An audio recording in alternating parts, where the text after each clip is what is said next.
ayan, congratulations kasi natapos mo na ang Access 1. By the way, my name is Joseph Paran. Baka magtaka kung sino yung nagsasalita.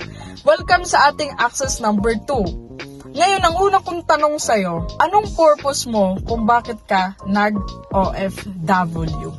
Siyempre, karamihan ng mga sagot is para sa pamilya, para kumita na malaking pera at para magnegosyo. Ito next tanong ko sa'yo.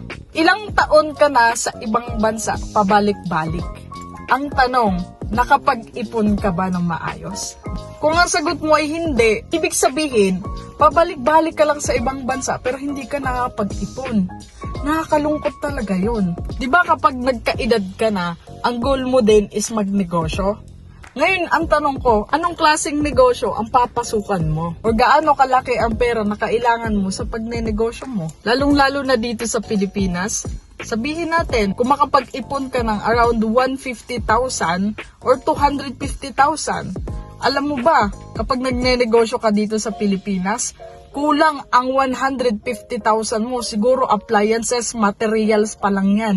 Hindi pa kasama doon ang pagpaprocess, pag-aasikaso, syempre business permit. So in short, hindi madali magnegosyo dito. Lalong-lalo na kung wala kang mang business background, wala kang kaalam-alam kung paano patakbuhin.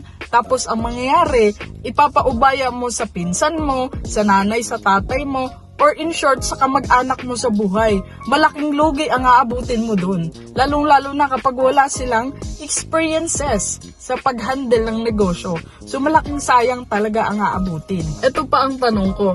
Kaya mo ba siyang i-handle nang hindi ka na mag-OFW? Ikaw mismo mag-handle at uuwi ka dito sa Pinas with having 150,000 or 200,000 lang sa tingin mo.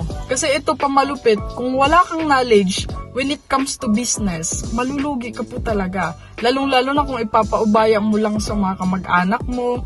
So kaya yan yung nangyayari kung bakit may nag-aaway, 'di ba?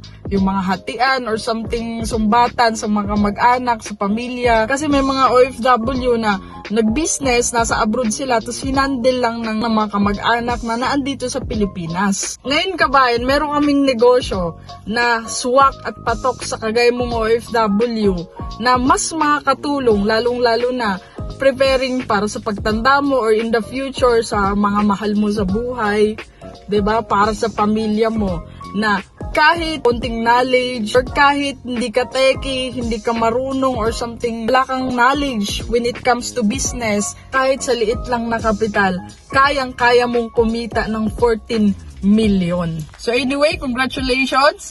See you sa Access 3.